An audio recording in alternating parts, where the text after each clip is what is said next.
టీచర్లందరినీ ఒకటే కోరుతున్నాను, అన్నీ ఉన్నాయి, ఆన్లైన్లో ఉన్నాయి, టీచర్లు కూడా అధ్యయనం చేయాలి. మీరు చెప్పే విధానంలో ఎక్కడికక్కడ ఇంప్రూవ్ చేసుకోవాలి. ఒక మాటలో చెప్పాలంటే తల్లిదండ్రులను చాలామందిని చూస్తున్నాను, పిల్లలకు పరీక్షలు వస్తే నిజమైన పరీక్ష తల్లులకు ఉంటుంది. రాత్రంతా కూర్చో చదివిస్తారు, అవసరమైతే ఒక కాఫీ ఇస్తారు, మళ్ళా ముఖం కడుగుతారు. అంటే పరీక్ష రాసి పాస్ కావాలనే తపన. కానీ తండ్రులు మాత్రం ఆ బాధ్యత తీసుకోవడంలా మీరు మాత్రం దర్జాగా పడుకుంటున్నారు. ఓసారి ఈ బాధ్యత అనేది తల్లి తండ్రి సమానంగా తీసుకోగలిగితే పిల్లల భవిష్యత్తు ఉజ్వలంగా ఉంటుందని చెప్పి కూడా నేను మీకు తెలియజేస్తున్నా. ఇదే సమయంలో తల్లిదండ్రులకు బాధ్యత ఉంది, టీచర్లకు బాధ్యత ఉంది, సమాజానికి బాధ్యత ఉంది. ఇప్పుడే నేను పూర్ణచంద్రరావు జెడ్పీహెచ్ స్కూల్ నెల్లూరుకి 4 కోట్ల రూపాయలు చదువుకున్న స్కూల్కి డబ్బులు విరాళంగా ఇచ్చాడు. గట్టిగా చప్పట్లు కొట్టి అభినందించండి. ఆయన ఇవ్వాల్సిన అవసరం లేదు, చదువుకున్నాడు, పైకొచ్చాడు, జిఆర్ఎన్ కన్స్ట్రక్షన్ పెట్టాడు, అందులో డబ్బులు వచ్చింది. కొంత భాగం నేను చదువుకొని పైకొచ్చిన స్కూల్ ఉంది, ఆ స్కూల్కి డొనేషన్ ఇస్తే నా మారిగా 10 మంది తయారవుతారని 4 కోట్ల రూపాయలు ఆ స్కూల్కి విరాళం ఇచ్చా. అంటే అది స్ఫూర్తి అని మరొక్కసారి మీ అందరికీ విజ్ఞప్తి చేస్తున్నా. ఇక్కడే చిట్టిబోయిన ఉదయ్ కుమార్ జిఎంఎస్ రంపచోడవరానికి ఒక మీ సేవ ఆపరేటర్గా ఉండే వ్యక్తి 1,00,000 రూపాయలు విరాళంగా ఇచ్చాడు. ఆయన్ను కూడా మనస్ఫూర్తిగా అభినందిస్తున్నా. ఈరోజు మనందరం కూడా ఏదో స్కూల్లో చదువుకున్నాం, పైకొచ్చాం, మనకు అవకాశం వచ్చింది, రాణించాం. కానీ మనకు కూడా ఒక బాధ్యత ఉంది.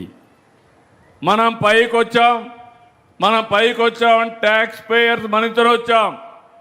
నేను కూడా గవర్నమెంట్ స్కూల్లో చదువుకున్నాను.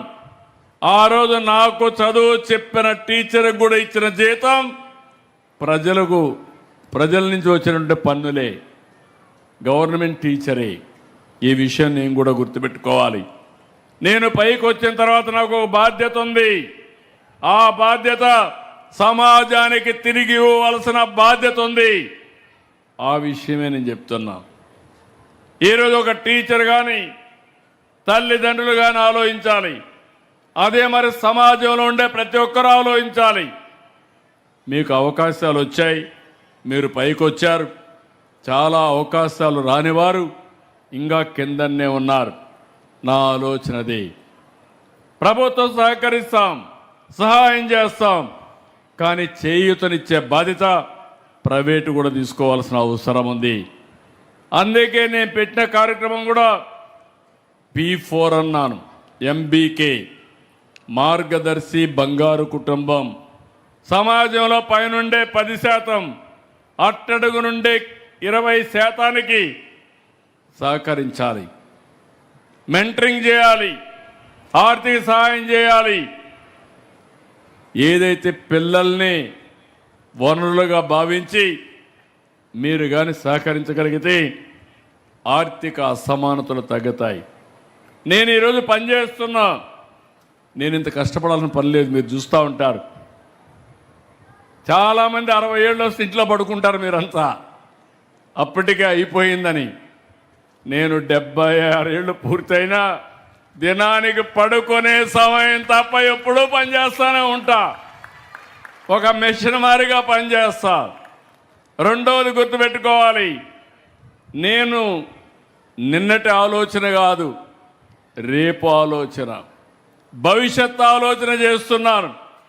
నేను చేసే పని భవిష్యత్తులో ఏ విధంగా మార్పు వస్తుంది, మీ జీవితాల్లో ఏ విధంగా వెలుగు వస్తుందో అది ఆలోచిస్తున్నానని చెప్పి కూడా నేను మీకు తెలియజేస్తున్నా. ఈ విషయం గుర్తుపెట్టుకోవాలి. అందరూ పిల్లలు ఇప్పుడు డ్రగ్స్ వద్దు బ్రో అని చాలా బాగా చేశాడు.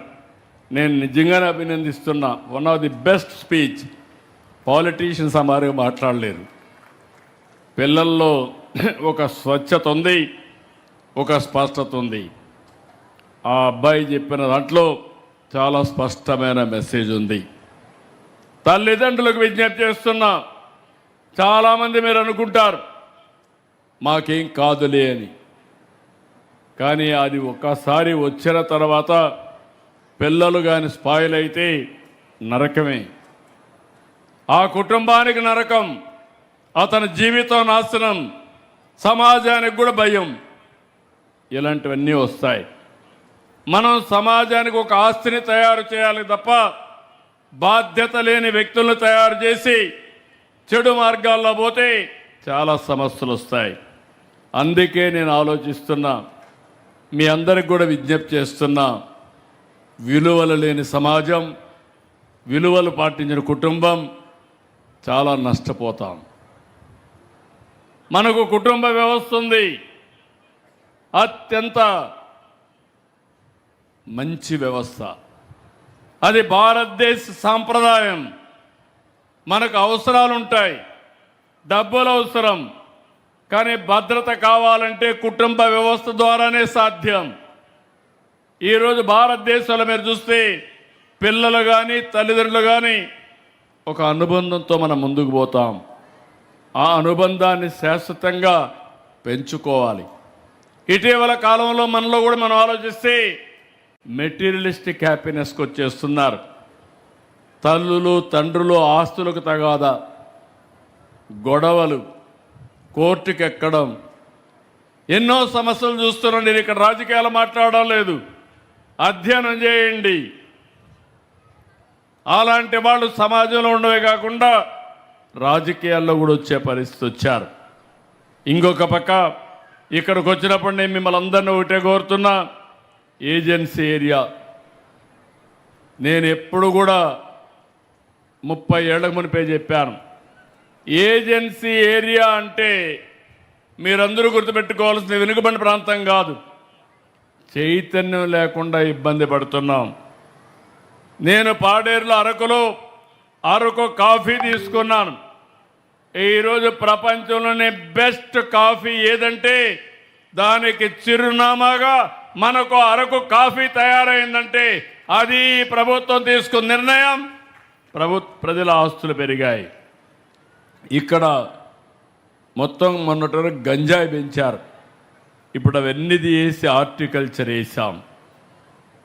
విజయనగరంలోనే ట్రైబల్ యూనివర్సిటీ పెట్టాం.